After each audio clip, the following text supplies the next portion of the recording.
Hello दोस्तों, नमस्कार सभी को। संस्कृत मंत्रा यूट्यूब चैनल पर स्वागत है सभी का। तो देखिए, एक महत्वपूर्ण टॉपिक है दोस्तों, संज्ञान और संवेग। एक नंबर तो यहाँ से आना ही आना है। 100% समझिए, 1 से 2 नंबर इस टॉपिक से आता ही आता है। बहुत इंपॉर्टेंट है सीटेट के लेकर के। आइए हमको इसको देखते हैं। तो क्या क्या इसमें पढ़ना होगा। संज्ञान की अवधारणा हमको जानना होगा, संवेग की अवधारणा जानना है, संज्ञान और संवेग में क्या संबंध है, बस इसको जानना है। 1 से 2 नंबर के लिए इस टॉपिक को हम लोग देखते हैं। आइए, सबसे पहले हमको जानना है संज्ञान क्या होता है। संज्ञान को कॉग्निशन कहते हैं, है ना। इसका मतलब होता है कि सूचनाओं को ग्रहण करना। मनुष्य जिस पर्यावरण में रहता है उसमें वस्तुओं, व्यक्तियों, घटनाओं आदि के प्रति जो अवधारणा बना लेता है उसे ही संज्ञान कहते हैं। संज्ञान के अंदर बहुत सी मानसिक क्रियाएं आती हैं, जैसे कल्पना, चिंतन, तर्क, ये सब संज्ञान के अंतर्गत आते हैं। ठीक है, ये संज्ञान की परिभाषा एक दो देखते हैं। एक परिभाषा है रॉस के अनुसार। ठीक है, किसके अनुसार? रॉस ने कहा, संवेग चेतना की वह अवस्था है जिसमें रागात्मक प्रेममय हमें तत्व की प्रधानता होती है। जो रागात्मक प्रेम होता है उसकी प्रधानता होती है, प्रमुख होता है, उसे ही हम संवेग कहते हैं। वैलेंटाइन ने क्या कहा है? जब रागात्मक तत्व बढ़ जाते हैं तो संवेग का जन्म होता है। ठीक है, जब रागात्मक तत्व, राग माने होता ही बताए ना, राग मतलब प्रेम, जब ये तत्व बढ़ जाता है तो संवेग का जन्म हो जाता है। आइए, संज्ञानात्मक विकास के कुछ चरण हैं, इनको हम लोग देखते हैं। अवधान, सबसे पहले क्या है? अवधान, अटेंशन। तो संज्ञान का प्रयोग करते समय बच्चा पर सबसे पहले अवधान करता है। मतलब जो बच्चा है सबसे पहले क्या करता है? अवधान करता है। अवधान को क्या ही बोलते हैं? ध्यान का केंद्रण, है ना। जिसको भी एक शब्द में जानते रहिए, ध्यान का केंद्रण, है ना। ध्यान का केंद्रण मतलब जहाँ हमारा मन, हमारा मस्तिष्क कुछ समय के लिए रुक जाए उसे हम अवधान कहते हैं, अटेंशन कहते हैं। स्मृति क्या है? मेमोरी। जब बच्चा अपने वातावरण के चारों ओर चीजों का, है ना, अवधान, ठीक है, धा है समझिएगा, क्योंकि थोड़ा सा इसको अच्छे से लिखते हैं, मिस्टेक हुआ है।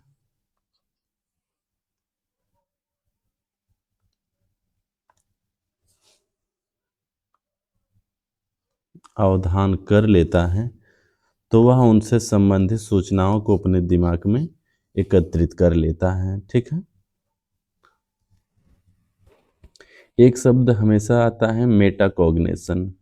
वेरी इंपॉर्टेंट, समझिए इस टॉपिक को, है ना, वेरी इंपॉर्टेंट, इसको मान चलिए। मेटाकॉग्निशन क्या होता है? इसमें सूचनाओं को वर्गीकरण कर, है ना, सूचनाओं को वर्गीकरण करके सही समय पर सही सूचना को प्रस्तुत किया जाता है। मेटाकॉग्निशन बच्चों को उनके सीखने का स्वयं मूल्यांकन करने और उनकी समझ की जांच करने में सहायता करता है। तो आप देखिएगा, मेटाकॉग्निशन जिस भी ऑप्शन में रहता है वो 90% तो पॉजिटिव ही रहता है। ठीक है ना, पॉजिटिव टैग वर्ड में आ जाता है, ध्यान रखिएगा। कहीं कहीं ऑप्शन में भी मिलता है मानस चित्रण, माइंड मैपिंग। तो इसके द्वारा हम सूचनाओं को अपने संज्ञान में चित्र बनाते हैं और इसको हम अपने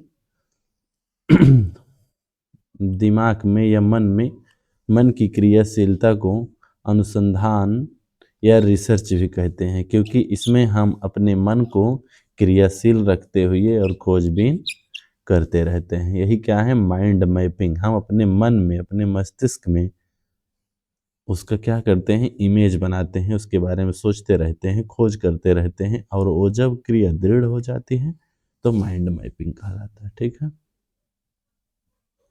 विलियम मैकडूगल ने विभाजन किया है। तो प्रत्येक व्यवहार का कारण प्रेरक या एक मूल प्रवृत्ति है जो जन्मजात होती है, ठीक है, अर्थात व्यवहार करने की प्रवृत्ति भी जन्मजात होती है, ठीक है।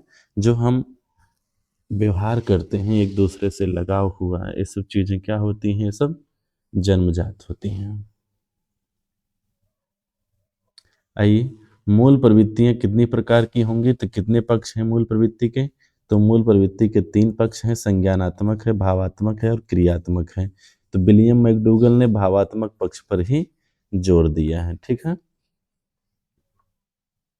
आइए देखते हैं, विलियम मैकडूगल ने जो 14 प्रकार की मूल प्रवृत्तियां बताई हैं उनको हम लोग देखते हैं। ते हमारा मूल प्रवृत्ति है, ठीक।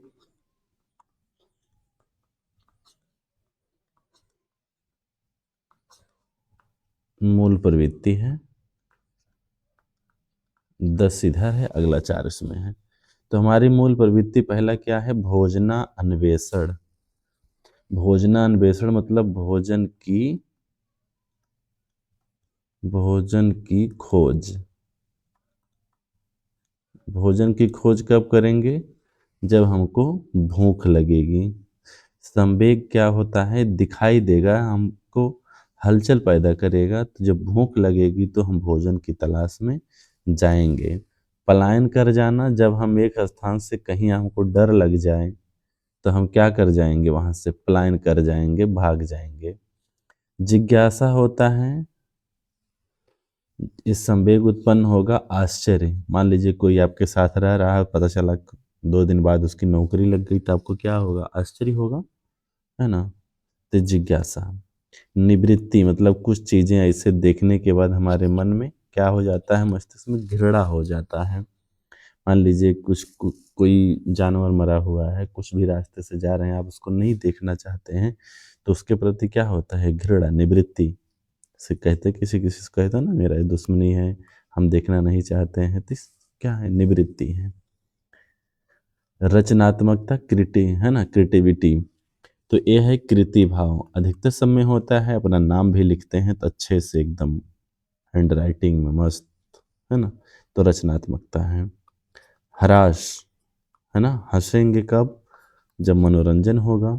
काम वासना, कामुकता से होगा। पैतृक प्रवृत्ति, है ना, ये वात्सल लगाव को दिखेगा संवेग। आत्मगौरव, आत्म अभिव्यक्ति, सामूहिकता, समूह में रहेंगे तो एकाकीपन, ठीक है। और 11 नंबर देखेंगे, संग्रह प्रवृत्ति। तो संग्रह प्रवृत्ति मतलब क्या, सभी के अंदर होता है, वस्तुओं को क्या करना, संग्रह करना और उस पर अपना अधिकार जमाना, जिसको स्वामित्व कहते हैं। युत्सा बोलते हैं लड़ने की प्रवृत्ति, है ना, जब क्रोध आएगा तो लड़ाई करेंगे। तीसरा है, 13वां है शरणागति, जब हमको कष्ट होगा तो किसी न किसी के शरण में चल जाएंगे। विनीत भाव, आत्महीनता, जब मतलब आत्महीनता होगा तो हम खुद ही नम्र हो जाएंगे, विनीत भाव, ठीक है। अगला पॉइंट है संज्ञान और संवेग में संबंध, ये वेरी इंपॉर्टेंट है ना, वेरी इंपॉर्टेंट है। संज्ञान और संवेग आपस में एक दूसरे से सन्निहित हैं अथवा संज्ञान और संवेग आपस में संबंधित होते हैं। अब यही कहीं कहीं और लिखा रहेगा, है ना, एक मिनट, गुथे हु थोड़ा सा फिर से लिखते हैं, मिस्टेक हो गया। लिखा रहेगा, क्या लिखा रहता है, गुथे हुए हैं, है ना, गुथे हुए हैं, तभी सही मानिएगा, ठीक है ना। अगर अलग अलग कर दे तो गलत हो जाएगा, ठीक है। आपस में जुड़े हुए हैं, सन्निहित हैं, गुथे हैं, संबंधित हैं, ये सब सारा शब्द रहेगा जो वेरी इंपॉर्टेंट है इस टॉपिक का, ठीक। बस इस एक टॉपिक यहीं तक है, छोटा सा टॉपिक है, इतना ही पढ़ लेना है। 1-2 नंबर एकदम पक्के हैं, टैग वर्ड से मान के चलिए इस टॉपिक को, ठीक है। तो वीडियो को लाइक करना ना भूलेंगे, चैनल पर नए होंगे तो सब्सक्राइब करेंगे और ज़्यादा से ज़्यादा लोगों को शेयर करेंगे। मिलते हैं अगली क्लास में, तब तक के लिए बाय सभी को, गुड नाइट, शुभ रात्रि।